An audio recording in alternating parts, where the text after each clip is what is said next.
Hola y bienvenidos a Asimovo. En este episodio hablaremos de criptomonedas, qué son y cómo funcionan.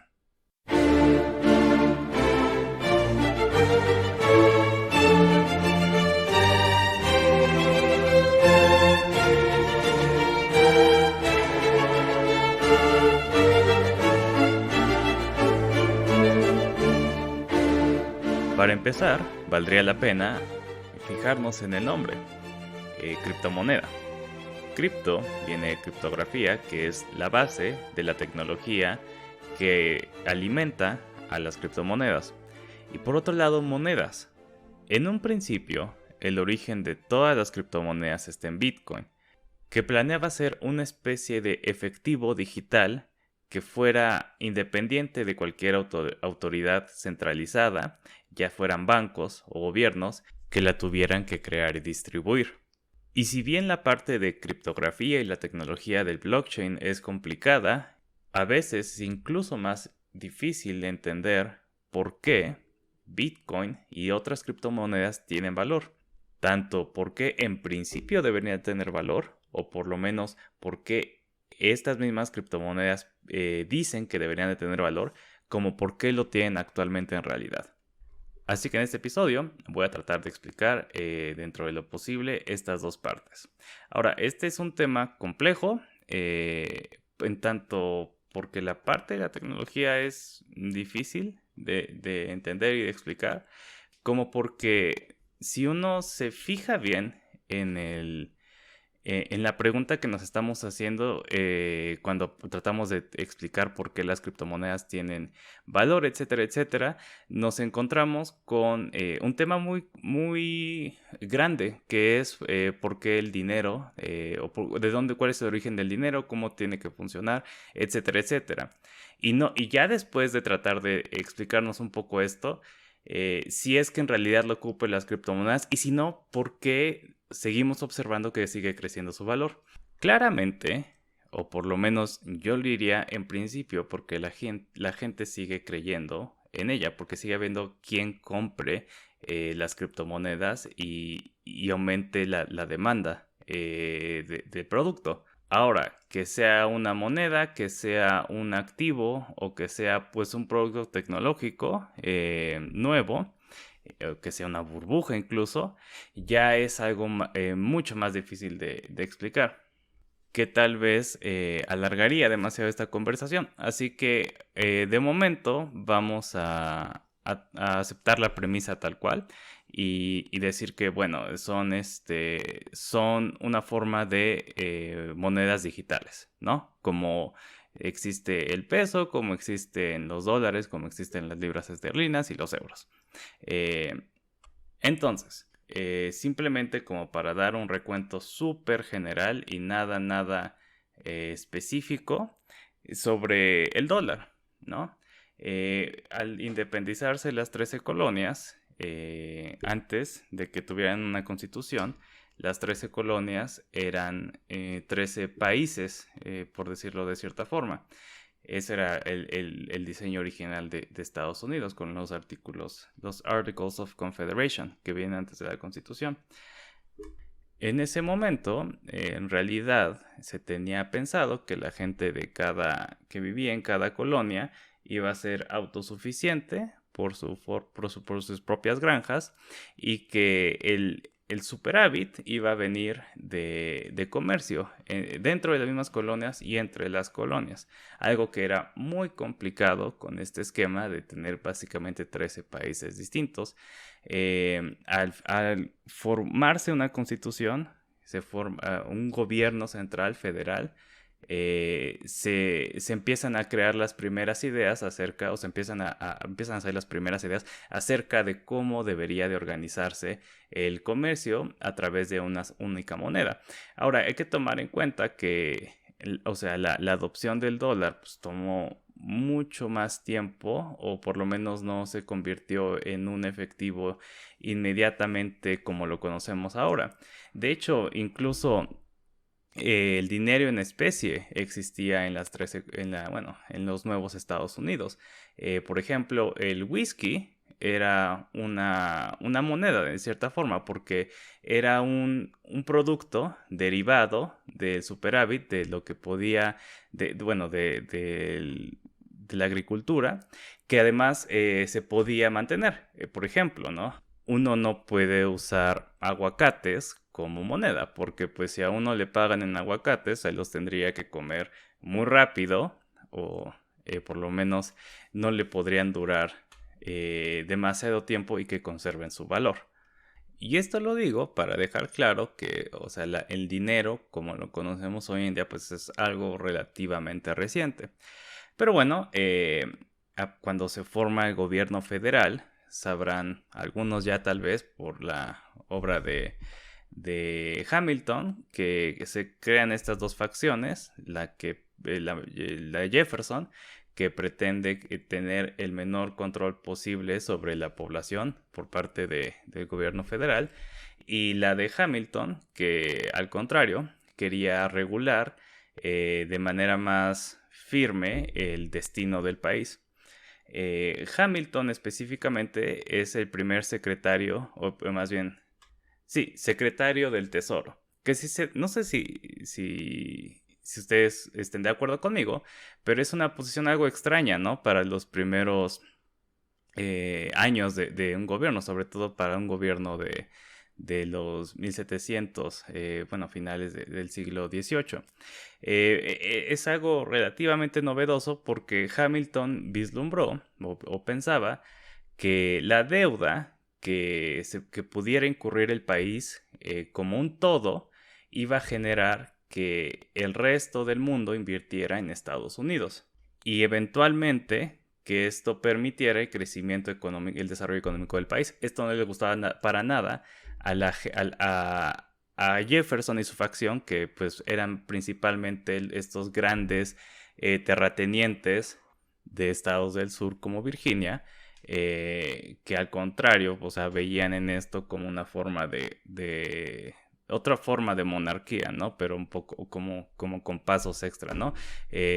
Si uno estaba endeudado con un banquero, que a su vez estaba endeudado con un banquero en Nueva York, que a su vez estaba endeudado con un banquero en Inglaterra, pues lo veían así, ¿no? Como seguir bajo el dominio inglés. Pero esa, podríamos decir que era la única oportunidad, o bueno, el camino para generar desarrollo y bienestar o bueno, por lo menos aumentarlo en Estados Unidos, porque de otra forma era difícil. La otra forma era precisamente expandirse hacia el oeste, y desde aquí se empiezan a ver las diferencias entre el norte y sur en Estados Unidos. Pero es que pues sí, o sea, si uno no puede aumentar la productividad a través de estos novedosos mecanismos, como el de hacer una moneda, hacer una deuda estatal, etcétera, etcétera, pues la única forma de aumentar las posibilidades para una población creciente sería agarrar cada vez más territorio. Y pues es parte de por qué empieza su expansión hacia el oeste de Estados Unidos.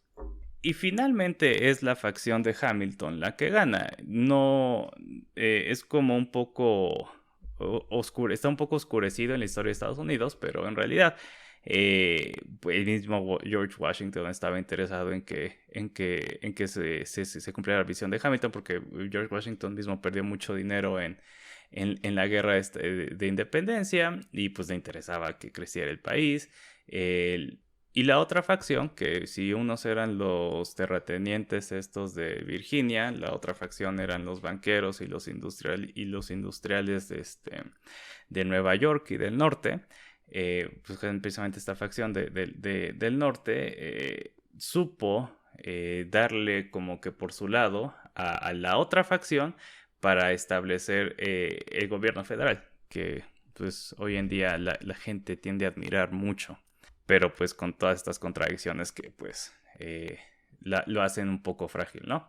Pero bueno, a partir de ahí, los bancos centrales en Estados Unidos existen por periodos, y estos bancos centrales son capaces de hacer moneda con base a sus reservas, ¿no? Como conocemos que existe el dinero más o menos hoy en día, o por lo menos existía antes de moverse el patrón oro. Ahora, este modelo no era tan perfecto como mucha gente, y sobre todo mucha gente muy partidaria del Bitcoin les gustaría hacer creer, porque de hecho había estos ciclos de pánicos constantes, porque pues lo que ocurría siempre era que los bancos hacían más dinero de las reservas que en realidad tenían, y por alguna razón constantemente iba, o bueno, cíclicamente iba a haber pánicos. O sea, me refiero por alguna razón a que iba a haber una caída en la productividad, iba a haber algo que empezara a generar un pánico y la gente iba a regresar por el dinero. Entonces, los pánicos eran comunes en esta época y pasaban pues así como cada 10 años, ¿no? Más o menos. O sea, no es tal cual como una regla, pero pues haciendo un recuento de la historia, pues se observa ese patrón. Ahora, algo ocurre en la historia de Estados Unidos que es la guerra civil.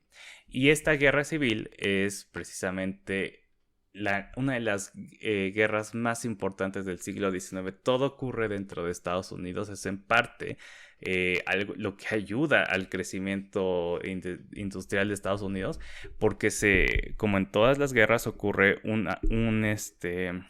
gran incremento en el output industrial, ¿no? Del país.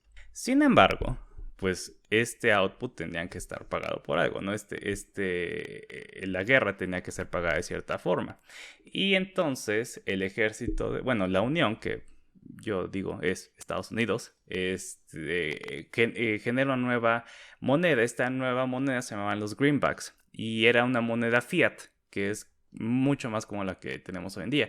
Esta moneda fiat básicamente no estaba atada a valores de reserva, sino que era un pagaré del gobierno. Esta moneda fiat cayó en desuso precisamente porque no era, pues yo digo que no era como que su momento aún, ¿no? Y era muy novedosa para el momento en el que sale, aunque en los lugares, los republicanos más progresistas y más radicales querían seguir usando el greenback para pagar, por ejemplo, cosas como el Buró de Libertos, que era, y cosas como una Homestead Act para negros. El Homestead Act era básicamente esta legislación que que había sido puesta en marcha para dar tierras a, pues básicamente quien quisiera, con muy poco esfuerzo. Básicamente nada más tenías que demostrar que no te habías levantado en armas en la guerra civil o contra el gobierno en ningún momento, y se te otorgaban tierras federales, ¿no? Y se trataba de hacer algo similar para la gente recién liberada, los esclavos recién liberados. Y el Buró de Libertos era precisamente esta oficina que tenía como objetivo brindar educación, brindar servicios de salud, etcétera, etcétera, a los libertos, a los esclavos recién liberados.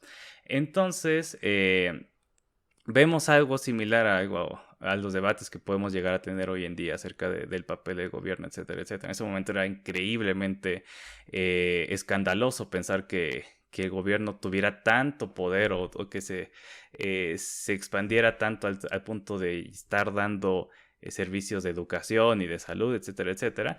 Y pues la forma de pagarlos, para los más radicales como Thaddeus Stevens, como Benjamin Butler, la opción era seguir teniendo los greenbacks. Sin embargo, el centro de gravedad del Partido Republicano estaba todavía en contra de hacer una moneda fiat. Entonces se regresa al patrón oro, y es básicamente lo que tenemos hasta los 70s. Ahora, también vale la pena destacar que después de la Guerra Civil Estadounidense viene la Gilded Age, y que es precisamente esta explosión de capitalismo donde están los grandes magnates, los JP Morgans, tus Rockefellers, etcétera, etcétera, donde crece la desigualdad enormemente. Y viene la respuesta, que es la época progresista, que cuando vienen Teddy Roosevelt, Howard Taft y Woodrow Wilson. Y precisamente es en esta época en donde la circulación de dinero vuelve a ser una parte importante de las discusiones de gobierno. Básicamente, antes había tarifas, ¿no?, entre estados todavía. Y el rol de las tarifas era muy importante porque representaba la capacidad de comercio que tenía el país internamente. Esta competencia interna es importantísima para el desarrollo económico e industrial de Estados Unidos. Pero los pánicos no dejaban de pasar, ¿no? Y de hecho pasaban cada vez a más grande escala porque la maquinaria industrial y el capital era cada vez más grande. Y ocurrió uno muy grande en 1907, en donde pues básicamente no había liquidez en la economía de Estados Unidos. Y tuvo que pasar y esta es así una de esas anécdotas muy famosas, que JP Morgan tuvo que encerrar a varios banqueros ahí en Wall Street y decirles, no, tenemos que tenemos que nosotros aportar liquidez a la economía. Y básicamente dictó ahí la política monetaria de Estados Unidos, precisamente para evitar o por lo menos para retomar más el control o por lo menos para que fuera más predecible la política monetaria en el país. Se establece la Reserva Federal, que son estos bancos estadounidenses que van a imprimir los dólares y de acuerdo a sus propias, a su propio análisis, ¿no? Etcétera. O sea, son como parte independiente del gobierno. El ideal es que son apolíticos. También se podría decir que son muy antidemocráticos. O sea, tienen términos los gobernadores de los bancos de 20 años. Son escogidos. Obviamente no son cargos de elección popular. Uno verá los méritos y las deficiencias de esto por sí mismo, pero bueno, se establece la Reserva Federal, que es quienes van a tener la reserva en oro y van a dictar más o menos la política monetaria de Estados Unidos. Se llega a los 70s.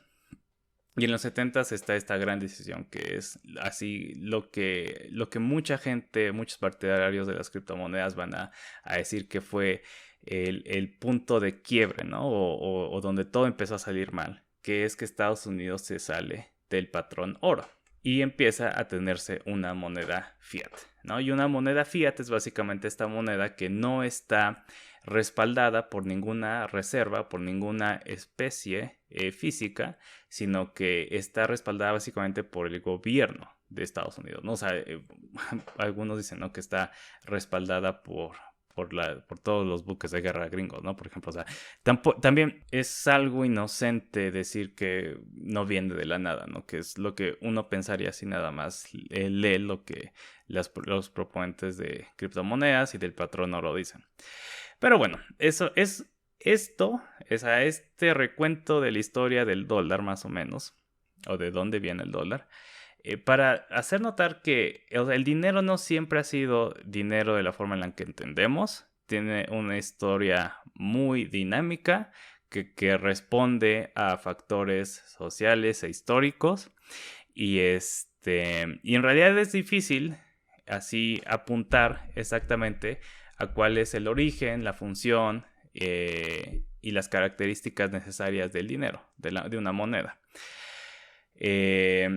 Pero, hablando de situaciones históricas, y bueno, es algo que ya es mucho más común, aunque en su momento no le era tanto saberlo, pues a partir de la época neoliberal, de los 80s, hay un declive constante en el output industrial de Estados Unidos y de los países industrializados. Para empezar, se mueven a países tercermundistas y a China específicamente, la mayoría de la industria.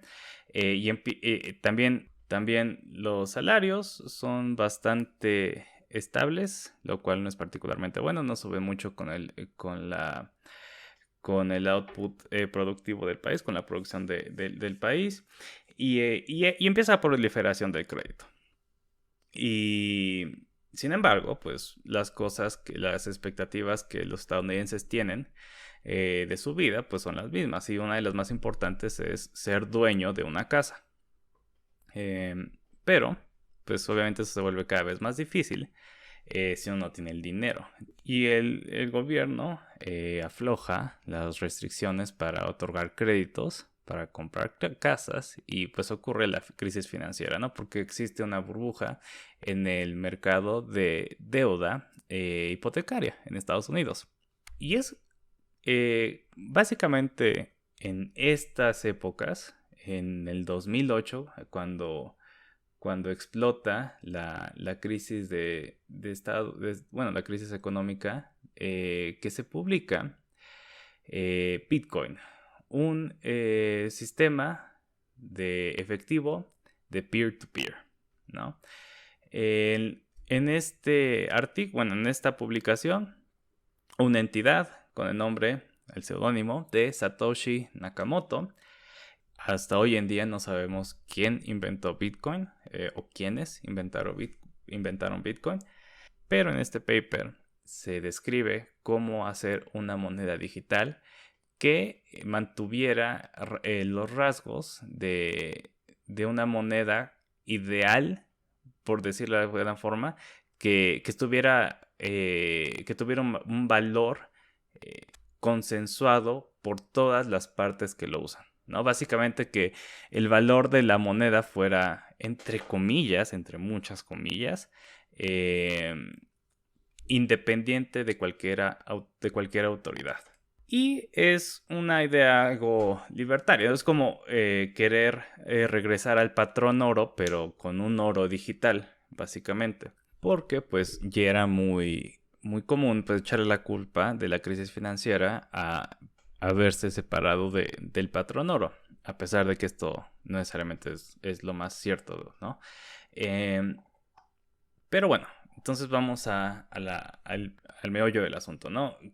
¿Cómo Bitcoin pretende hacer eso? Y más o menos este sí tiene la ventaja, Bitcoin tiene la ventaja de que sí sabemos exactamente cuál es el punto, o por lo menos tenemos un inventor y una intención, ¿no? Detrás de la moneda. Entonces, en principio, la moneda para Bitcoin o para Satoshi Nakamoto es una hoja de contabilidad en donde el punto del intercambio está en que todo el mundo esté de acuerdo con cómo van las transacciones. ¿Ok? Esto quita la responsabilidad y el poder de llevar toda la contabilidad a una autoridad centralizada. Entonces, si todo mundo sabe dónde están o cómo van, cómo fueron todas las transacciones, todo el mundo sabe cuánto dinero tiene cada persona, en principio, y cuánto puede gastar. Entonces, básicamente, cada transacción tiene que actualizar la contabilidad para todas las personas. Y esta contabilidad, que se llama Ledger, le voy a decir Ledger de ahora en adelante, tiene que ser tiene que estar así en piedra, ¿no? Ya una vez que tú que pasaron las transacciones, no puedes modificarla para nada.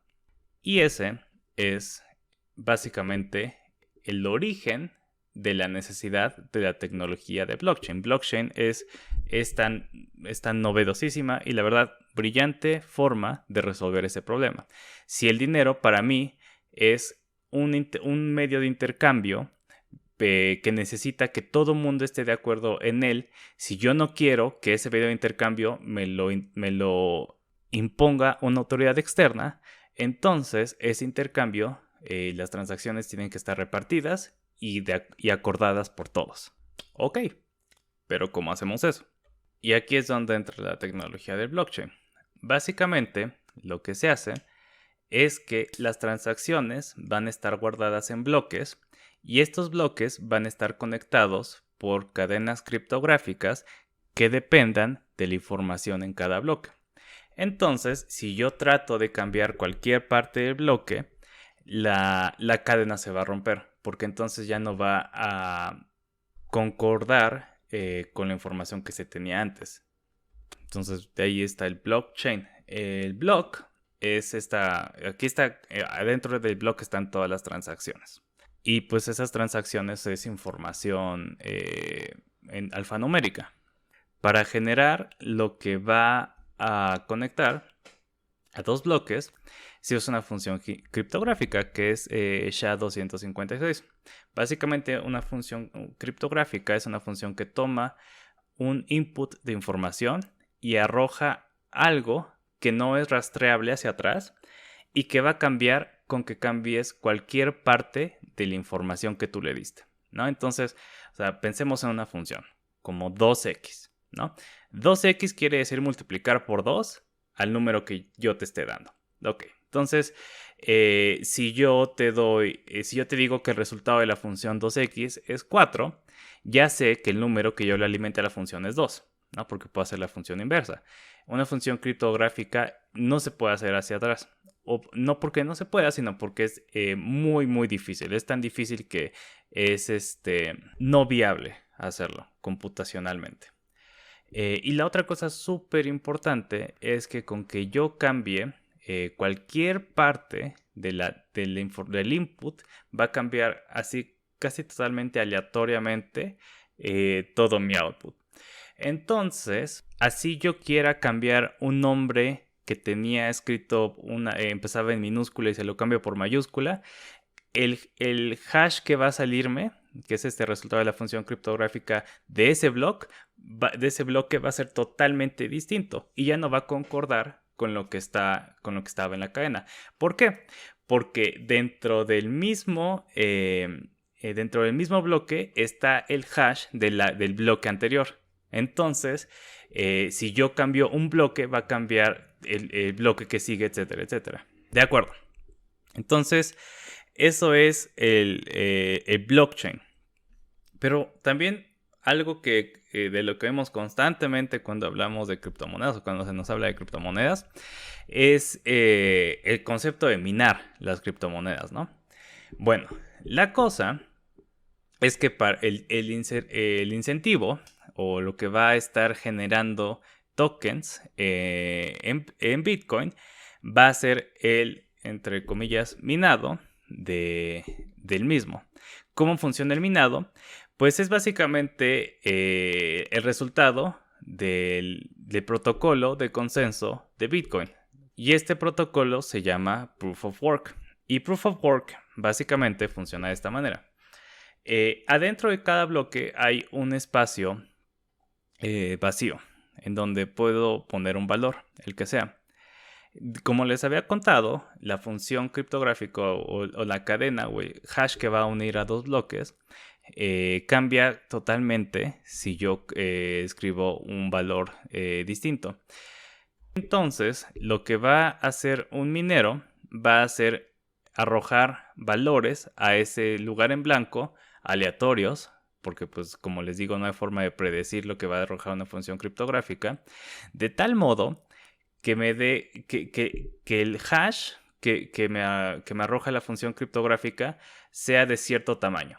Una vez que se llega a ese bloque de cierto tamaño, todas las computadoras están de acuerdo con que ese bloque puede entrar al blockchain.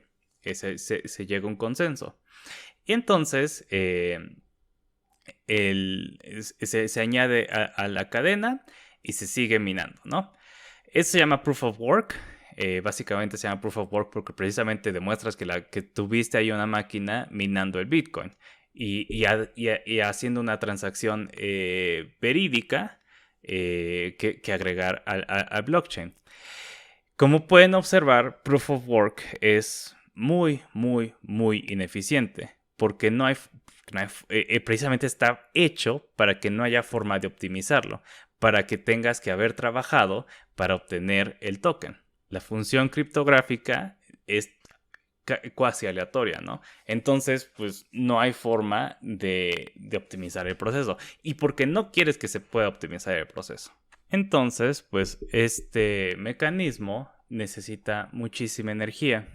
Cada intento de minar requiere bajar el blockchain, meter un valor en ese lugar en blanco que se llama nonce, por cierto, y probarlo para ver si tiene el tamaño que todo mundo va a aceptar, que necesita tener ese bloque para poder entrar al blockchain. Y este sistema es muy bueno para evitar cualquier tipo de fraude, porque precisamente como requiere tanto poder computacional, para que una sola entidad pueda hacer un bloque que todos tengan que aceptar o que se tenga que introducir al blockchain a la fuerza, necesitas tener más de la mitad del poder computacional de toda la red. Pero bueno, de aquí viene también o sea, como pueden ver, el punto de la minería es que no sea eficiente y que gaste energía, precisamente para evitar el fraude. Lo que pasa hoy en día es que es obvio que el consumo de energía de Bitcoin es muy, muy, muy grande. Tal vez no escandalosamente grande, pero por lo menos yo diría muy grande para lo que es. Que, o sea, Bitcoin no es una moneda digital que funcione, o sea, que sea el medio de intercambio para casi nada de importancia que no sea o entusiastas o actividades criminales. Incluso las actividades criminales ya ni siquiera son tan importantes para Bitcoin, porque como se podrán dar cuenta, si uno conoce la dirección de una persona, puede saber todas sus transacciones. Esta idea de que Bitcoin es totalmente anónimo, etcétera, etcétera, es en cierta forma sí, si uno hace una dirección anónima y que mantenga más o menos muy separada de su actividad visible, ¿no? Porque pues no necesita uno no puede rastrearlo a través de alguien, a través del blockchain, porque tiene precisamente es anónima y tiene muchos bloqueos de identidad. Sin embargo, si uno observa los movimientos de cierta dirección, puede hacer deducciones bastante acertadas. De hecho, uno de los últimos hacks en la red de poder del noreste de Estados Unidos pasó básicamente eso, que los hackers querían el dinero en cierta dirección y pues a través de las transacciones que tenía ahí, se pudo rastrear. Incluso creo que usaron un exchange, o sea, para empezar. Pero bueno, no una dirección particular. Pero bueno, eso es Bitcoin. Y lo que pasó, lo que pasó finalmente con Bitcoin es que pues no funciona como un medio de intercambio y de hecho es bastante malito porque es caro hacer transacciones en Bitcoin. Es caro en tiempo y en dinero. Es caro en recursos naturales. Y es muy tardado. Más tardado que una transacción por banco. Entonces, algo que empezó a surgir después de que saliera Bitcoin es que trataron de otras personas de apegarse a lo que pensaban que era la meta real de Bitcoin. Y surgen otros proyectos como Litecoin, como Bitcoin Cash, que son forks del código de Bitcoin, es decir, usan el código de Bitcoin, pero que lo modifican de forma que se pueda llegar a hacer cosas como transacciones más rápidas o más baratas, etcétera, etcétera. Y eso podríamos decir que es como la primera generación de criptomonedas. Después de esta vendría lo que se llama los smart contracts, que son blockchains que dentro de ellos contienen una máquina virtual donde se puede programar de tal manera que no solo haya transacciones en el blockchain, sino también contratos. La innovación de los smart contracts es que uno va a poder hacer cosas sin la necesidad de otro observador que se encargue de verificar o de hacer valer el contrato. Entonces, no solo la parte monetaria o de intercambio está descentralizada, sino que también puede ser la misma actividad que uno quiere realizar. como por ejemplo vender algo por internet, vender un videojuego a través de internet, etcétera, etcétera, o un arte digital, etcétera, etcétera. Y Ethereum es la plataforma más grande donde se pueden hacer contratos inteligentes, estos smart contracts. Así como el blockchain de Bitcoin tiene su token, Ethereum tiene ETH, que es su propio token. Sin embargo, no es la única innovación que vendría con el uso de Ethereum y de ETH, sino que también está tratando de moverse a Proof of Stake, que es un mecanismo de consenso más eficiente y menos contaminante que Proof of Work. Básicamente lo que hace Proof of Stake es que uno tiene guardadas cierta cantidad de monedas o tiene en stake cierta cantidad de monedas y son escogidas al azar de las monedas que están en stake para validar bloques en el blockchain. Tiene la misma ventaja de que para poder hacer cualquier cambio por un actor malicioso necesitaría tener el 51% de todas las monedas en stake, lo cual también es altamente improbable. Y de hecho, ya viéndolo en la parte financiera, en la parte de la capitalización de los tokens de Ethereum, pues esto devaluaría demasiado el valor de Ethereum, o por lo menos esa es la teoría, porque pues si está concentrado en un solo lugar o si estuviste comprando el 51% del valor total de Ethereum, pues obviamente vas a forzar que el precio baje. A diferencia de Bitcoin, Ethereum no fue creado por una entidad anónima, sino que fue creada por un grupo liderado por Vitalik Buterin, quien, aún siendo estudiante, empezó el desarrollo de Ethereum, estudiante de la universidad. Y ya Ethereum como tal fue cofundada por Gavin Wood y Charles Hoskinson. Lo interesante aquí es que ambos, tanto Hoskinson como Wood, eventualmente se separaron del proyecto y fueron a hacer sus propios proyectos. En el caso de Gavin Wood tenemos Polkadot, que básicamente pretende hacer lo mismo que Ethereum, pero a través de una arquitectura distinta y más eficiente, a decir de Gavin Wood.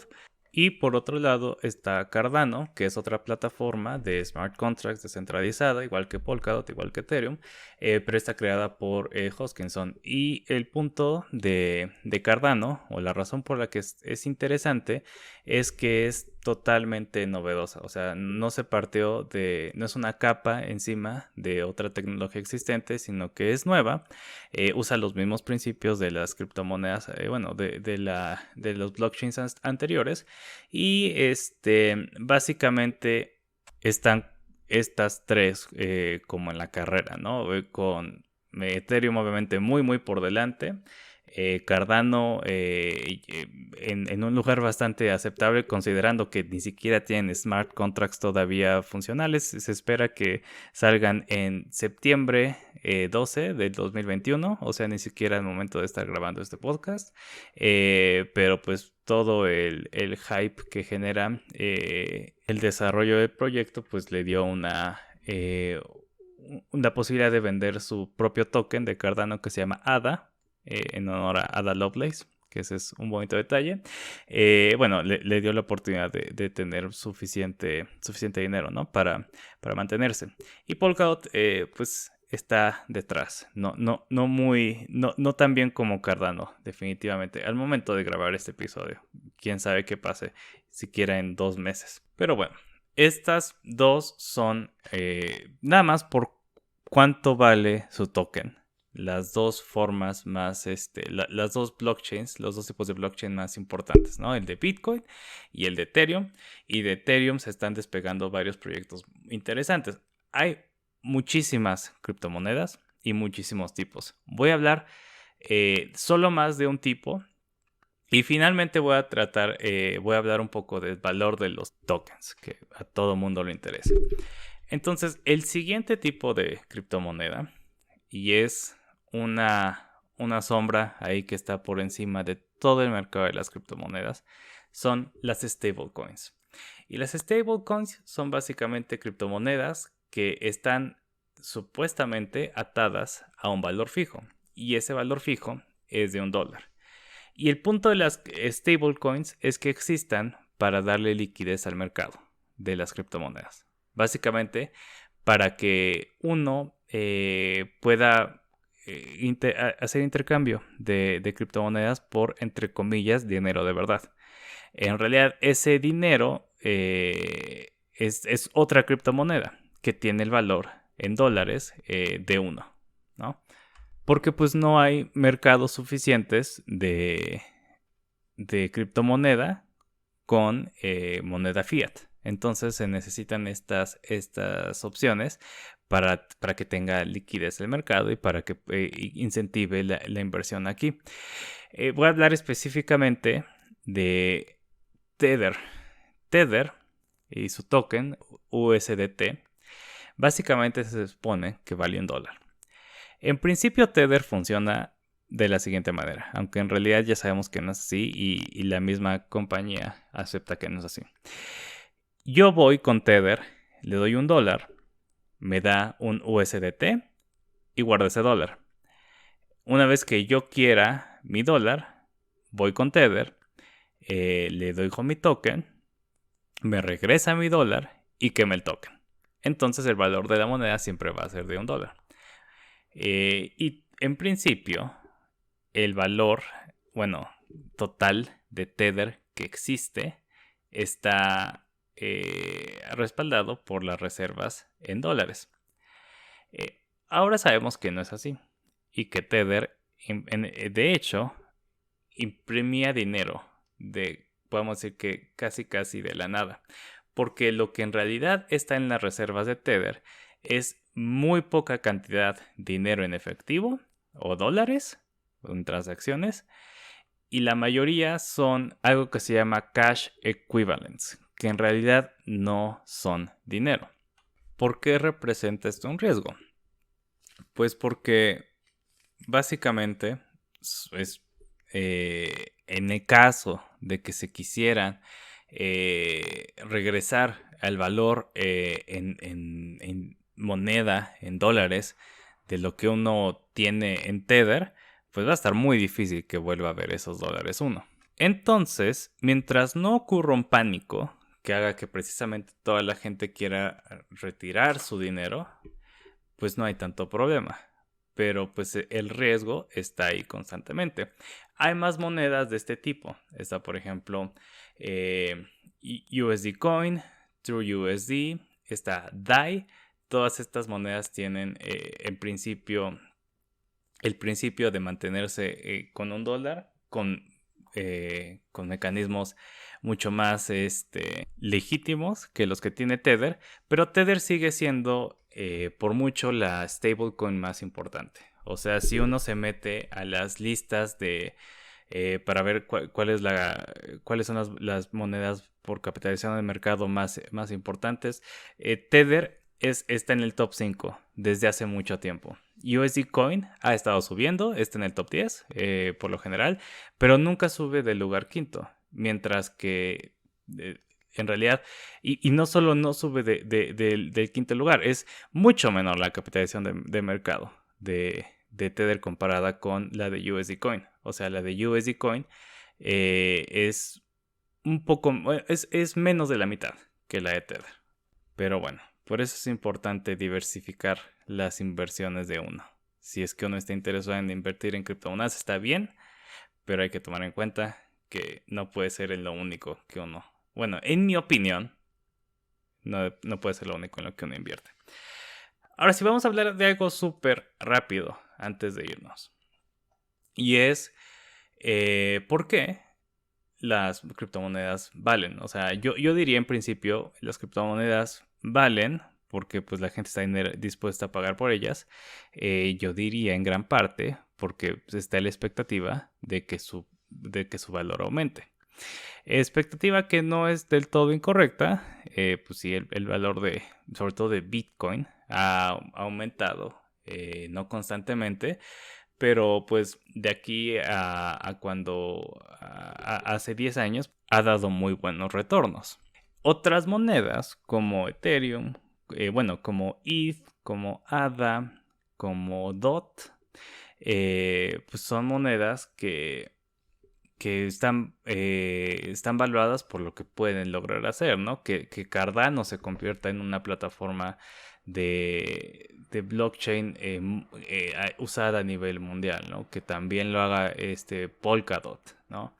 Eh, de hecho, o sea, esta expectativa, a pesar de que está mucho más fundamentada que, por ejemplo, en casos como Dogecoin, que en realidad es una moneda sin mucho valor que digamos, o sea, en mi opinión, no hace nada novedoso Dogecoin, no es muy buena para pagar o por lo más comparada con monedas como XRP, como Litecoin, y no tiene capacidades de smart contracts, o sea, o algo que las distinga, que les haga mucho mejor que Ethereum, por ejemplo, o que Cardano.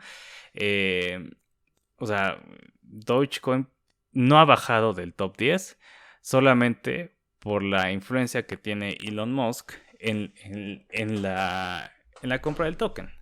Entonces, yo diría que pues, estos tokens valen porque la gente está dispuesta a invertir en ellos y algunos tienen razones más legítimas que otros. Pero casi todo mundo tiene la razón de esperar que el precio de cada token aumente. Falta algo importante que decir, y es que o sea, no todos los tokens pueden crecer como Bitcoin. En primer lugar, porque Bitcoin es el original. Y en segundo lugar, por algo que se llama tokenomics, básicamente la economía de los tokens. Como, no sé si recuerden, hace tanto que les platiqué, lo que no quería Bitcoin era ser como una moneda fiat, ¿no? Y las monedas fiat tienen problemas de inflación. ¿Por qué? Porque se introduce más al mercado. Se introducen más, entonces el valor tiende a caer. Mientras más supply haya, más oferta de dólares haya, baja su demanda y el valor de los dólares cae y hay una inflación. Eso tiende a pasar, o sea, en general tiende a pasar que hay inflación, a pesar de que no siempre haya inflación, a pesar de que a veces pueda pasar lo contrario. En general hay inflación. Entonces, Bitcoin no puede haber más Bitcoins que cierto número. Y el total de tokens de Bitcoin que puede haber son 21 millones. Entonces, ¿qué pasa? Que en principio va a funcionar como un activo. ¿Por qué? Porque es limitado. Entonces su valor, al contrario, va a aumentar. Como todas las criptomonedas están influenciadas por Bitcoin, pues esto es algo que heredan básicamente todas las criptomonedas. O sea, casi todas las criptomonedas son deflacionarias. Sin embargo, no todas tienen la misma cantidad de oferta posible, ¿no? O sea, la de Bitcoin es de 21 millones. Pero, por ejemplo, uno se puede meter y ver, bueno, Cardano tiene su token ADA y veo que cuesta 42 pesos. Yo no puedo comprar un token de ADA esperando que en algún momento llegue a los valores de Bitcoin. ¿Por qué? Porque Bitcoin tiene 21 millones de tokens posibles. Cardano tiene 45 mil millones o 45 billones en la escala corta, ¿no? Entonces, la capitalización de mercado de Cardano tendría que ser mucho más grande, o sea, en órdenes de magnitud tendría que haber mucho más dinero invertido en Cardano para llegar a los niveles de Bitcoin y o por supuesto para superarlo. Otra cosa que siempre vale la pena, Bitcoin salió así de la nada y la gente lo empezó a usar. Proyectos como Cardano, proyectos como Polkadot, proyectos como XRP tienen una venta inicial, pero también tienen un preminado o una preventa, digamos, de los tokens. Entonces, en Bitcoin sí ocurre que una gran cantidad la tiene quien sea que sea Satoshi Nakamoto, pero por ejemplo, en Cardano, en XRP, en otros tokens, ya podemos ver más el incentivo de que ese apartado inicial, pues tiene que ver con los intereses económicos de las plataformas, ¿no? Entonces esto es muy importante tomar en cuenta. O sea, en realidad el punto de este programa no era hablar acerca de comprar criptomonedas, etcétera, etcétera.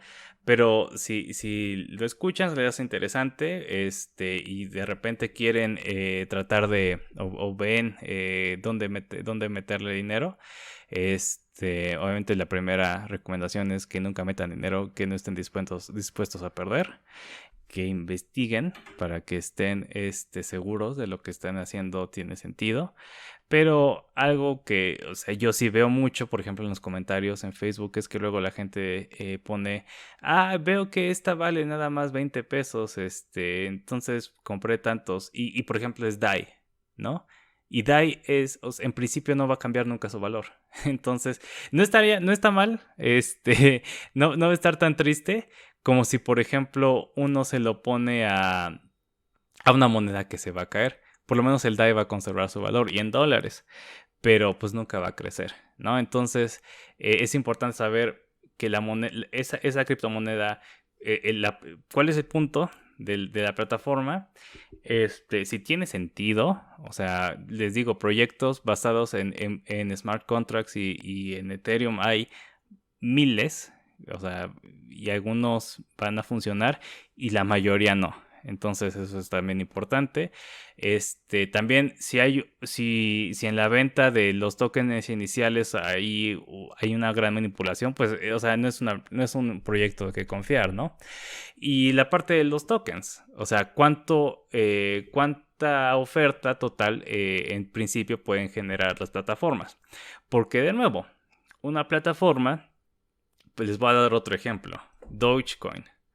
O sea, Dogecoin tiene 130,000 millones circulando hoy en día. O sea, 130,000 millones circulando ahorita. ¿Y cuánto más puede circular, no? De Dogecoin. Pues entonces está muy, muy difícil que alcance niveles estratosféricos el valor de Dogecoin, a menos que de neta se convierta así como en la moneda oficial de Tesla, y los Teslas y las otras empresas de Elon Musk acepten el pago con Dogecoin para todas sus cosas. Está difícil, la verdad. E incluso sería como contraproducente. O sea, si lo va a aceptar Elon Musk, sería un pésimo medio de intercambio. Porque, ¿para qué quiero yo tener un medio de intercambio que va a tener un valor tan volátil? Y aquí vamos a cerrar. A todo esto, ¿qué acabó siendo Bitcoin? Una burbuja. Ya duró demasiado tiempo para decir que fue una burbuja. Pero una moneda no es, porque es extremadamente volátil, porque no preserva un valor durante largo tiempo. O sea, el dólar o los pesos, a pesar de que pierden su valor, lo pierden en una tasa predecible y no demasiado grande. Entonces, si por ejemplo uno pide un préstamo, más o menos tiene una idea de cuánto va a valer ese préstamo en 2 años. Si a uno le pagan y ahorra parte de su salario, pues más o menos se tiene una idea de cuánto se está guardando. Pues Bitcoin no funciona así. El valor de Bitcoin es muy, muy volátil. Entonces, yo digo, a mí me cuesta trabajo pensar en Bitcoin como como una tecnología, por ejemplo, como si lo podría hacer Ethereum, que es algo en lo que se puede invertir, porque es un producto tecnológico útil y que se puede escalar para dar distintos servicios. O sea, Bitcoin en realidad no funciona así. Yo creo que el mejor caso posible es que Bitcoin sea un activo en donde se pueda guardar valor y que ese valor aumente. En realidad, este sueño de que sea una moneda anónima y y descentralizada, etcétera, etcétera, no se ha cumplido y creo que no se va a cumplir. Pero, sin lugar a dudas, nos dio una tecnología impresionante, una solución impresionante al problema que se planteó Nakamoto.